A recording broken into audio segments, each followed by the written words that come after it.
ప్రభువైన యేసుక్రీస్తు నామమున దేవుని ప్రజలందరికీ కూడా వందనాలు తెలియజేస్తున్నాము. పాట రెహబోతు నుండి మీకు 2 మాటలు దేవుని వాక్యమును అందించాలని దేవుడు ప్రేరేపణ కలిగించినాడు. చిన్న ప్రార్థన చేసుకొని మనము దేవుని వాక్యాన్ని ధ్యానించుకుందాము.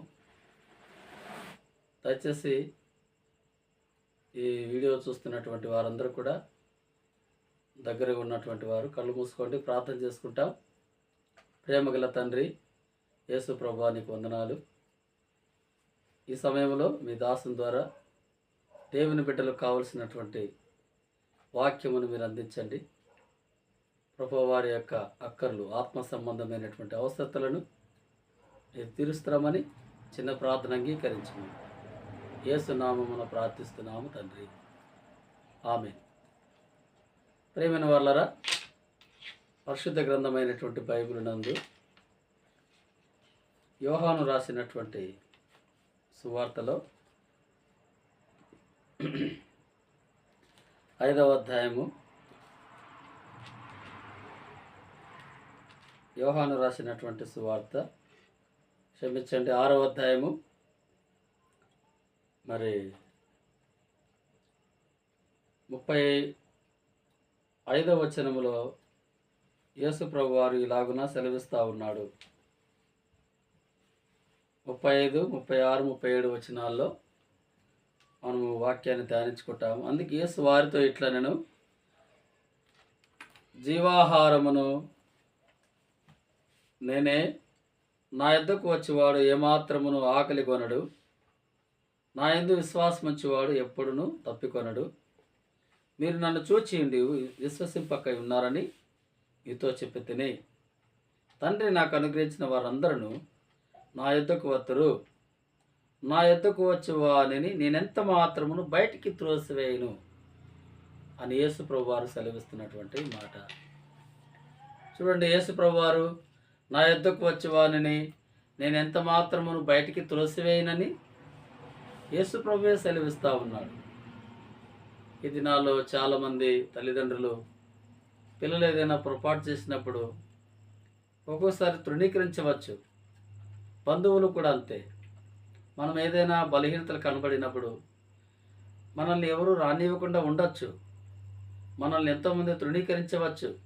సమాజంలో కూడా మనల్ని తృణీకరిస్తూ ఉంటారు. అయితే యేసు ప్రభు ఏమంటున్నాడంటే, నా ఎత్తుకు వచ్చే వారిని నేను ఎంత మాత్రము కూడా బయటికి త్రోసివేయనంటా ఉన్నాడు. ప్రేమ గలవాడు, జాలి గలవాడు. ప్రజలంతా నిన్ను తృణీకరించినా, నీ కుటుంబం వాళ్ళు నిన్ను తృణీకరించినా, నీ బంధువులు, నీ సామాజిక వర్గము, నీకున్నటువంటి మిత్రులు, నీ స్నేహితులు, నీ తల్లిదండ్రులు, నీ కుమారులు, నీ బిడ్డలు నిన్ను తృణీకరించిన ప్రభువైన యేసుక్రీస్తు వారు ఆయన నిన్ను తృణీకరించే దేవుడు కాదు. కనుక నేను త్రోసివేయను అంటా ఉన్నాడు. ఒకసారి ఒక సందర్భంలో లూకాసు వార్త 15వ అధ్యాయంలో యేసు ప్రభు వారు ఉపమాన రీతిగా ఇలాగ మాట్లాడుతూ, ఒక తండ్రికి 2 తనయులు ఉన్నట్టుగా మాట్లాడుతున్నాడు. 2 కుమారులు. వారిలో చిన్న కుమారుడు మరి తనకు రావాల్సినటువంటి ఆస్తినంతా కూడా సమకూర్చుకొని దూరదేశానికి వెళ్ళిపోయి అక్కడ దానిని పాడు చేసుకున్నాడు. తిరిగి మరలా ఇంటికి వచ్చిన తర్వాత తండ్రి ఎంత చక్కగా చేర్చుకుంటున్నాడంటే, ఇదే లూకాసు వార్త 15వ అధ్యాయంలో మనం చూస్తే మరి 20, 21, 22 వచనాల్లో మరి 20 వచనాలు అంటాడు, వాడికా దూరముగా ఉన్నప్పుడు తండ్రి వారిని చూచి కనికరపడి పరిగెత్తి వాని మెడ మీద పడి వారిని ముద్దు పెట్టుకొనెను అని రాయబడింది. చిన్న కుమారుడు ఇంటికి వచ్చినప్పుడు తండ్రి ఆ కుమారుని చేర్చుకున్నాడు. కనుక యేసు ప్రభు కూడా అంతే. నువ్వు ఎలాంటి వాడువైనా, నువ్వెంత బలహీనుడివైనా, ఒకవేళ మనుషుల దృష్టికి నువ్వు చెడ్డవాడవైనా, నువ్వు ఎవరైనప్పటికీ ప్రేమ గలవాడు. ఆయన నిన్ను చేర్చుకుంటాడు, నిన్ను కౌగిలించుకుంటాడు, నిన్ను మాట్లాడతాడు, నిన్ను దర్శిస్తాడు, నిన్ను ప్రేమిస్తాడు, నీకు కావలసినటువంటి అక్కర్లను కూడా తీరుస్తాడు. నిన్ను త్రోసివేసే దేవుడు కాదు. పాత నిబంధన గ్రంథంలో ఆదికాండం 24వ అధ్యాయంలో లాబాను ఎలియాజరుతో ఇలాగ మాట్లాడుతున్నాడు. ఏమని మాట్లాడుతున్నాడంటే, ఆదికాండం 24వ అధ్యాయంలో ఇలాగూ సెలవిస్తూ ఉన్నాడు. చూడండి, పరిశుద్ధ గ్రంథమైన బైబిల్ ఒకసారి మీరు తెరిచి చూసినట్లయితే మరి లాబాను మాట్లాడుతున్నటువంటి మాట 31వ వచనము. లాబాను, యెహోవా వలన ఆశీర్వదించబడిన వాడా, లోపలికి రమ్ము, నువ్వు బయట నిలవనేలా. కనుక ఆయన బయట త్రోసివేసేవాడు కాడు. నిన్ను లోపలికి రమ్మంటున్నాడు, నిన్ను పిలుస్తున్నాడు, నిన్ను ఆహ్వానిస్తున్నాడు. ఎవరైతే ఆయన యందు విశ్వాసం ఉంచుతారో వారికి ఆకలి అనేది ఉండదు.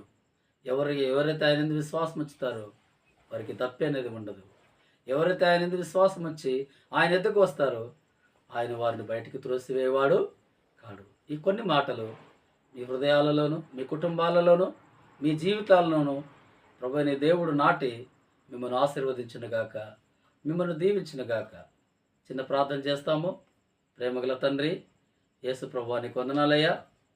దేవుని వాక్యం విన్నటువంటి వారిని అందరూ దర్శించండి ప్రభువా. వారిని బయటకు తులసివేసే దేవుడు కాదు నాయన తండ్రి. అందరూ తులసివేసిన, లోకం తృణీకరించిన నీవు చేర్చుకునే దేవుడు అందుకే వందనాలు ప్రభువా. ప్రతి ఒక్కరిని ప్రభు లోకమంతటి కొరకు ప్రాణం పెట్టిన దేవుడువు, రక్తమును చెందించినటువంటి దేవుడు. అందరి దగ్గర చేర్చుకొని వారిని ఆదరించి, బలపరిచి, ధైర్యపరిచి, పోషించి, కాపాడి తోడుగా ఉండమని యేసు నామమున ప్రార్థించి వేడుచున్నాము తండ్రి. ఆమేన్.